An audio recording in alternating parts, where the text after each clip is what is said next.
Welcome. We are proud to announce that 2015 was a wonderful year. Really great. Across the world, many journalists kept doing their work despite all the difficulties they were facing.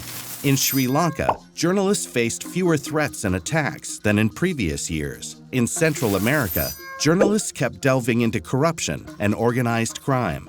And in Syria, journalists and activists continued to report on human rights violations, despite the threats on their lives. But let's face it, in the last year, there was mostly bad news. The share of the world's population that enjoys press freedom stood at just 13%, meaning less than 1 in 7 people live in countries where coverage of political news is robust, the safety of journalists is guaranteed, state intrusion in media affairs is minimal, and the press is not subject to legal or economic pressures. Global press freedom declined to its lowest point in 12 years in 2015. The two main reasons?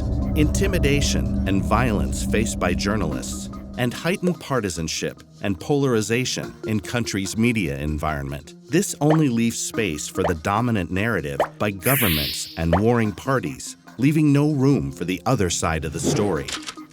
Whether caused by intimidation, censorship, or a lack of access to information, this is a great threat to global press freedom.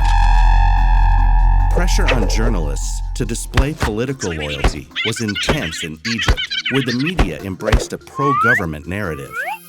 Syria remained the deadliest place in the world for journalists. IS has also proven extremely adept by using social media to spread its raw propaganda around the world. In Turkey, the government took over critical private media groups and turned them over to politically friendly managers. But we also see a shift in Europe. Europe has suffered the largest drop in press freedom over the past 10 years of any region.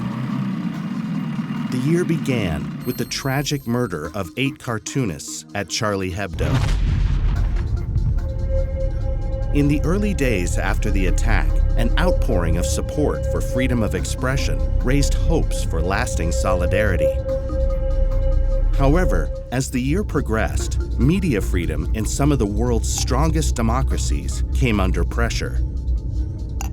The French government pushed through an intelligence bill, giving authorities sweeping surveillance powers with little oversight.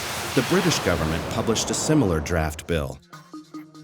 One of the first moves of the new Polish government was to pass legislation that allows it to hire and fire the management of the state-owned media. But we are proud to tell you the Netherlands is at the 2nd position in the Freedom of the Press Index of 2015. And even though it might take some time, freedom of information requests do come back eventually.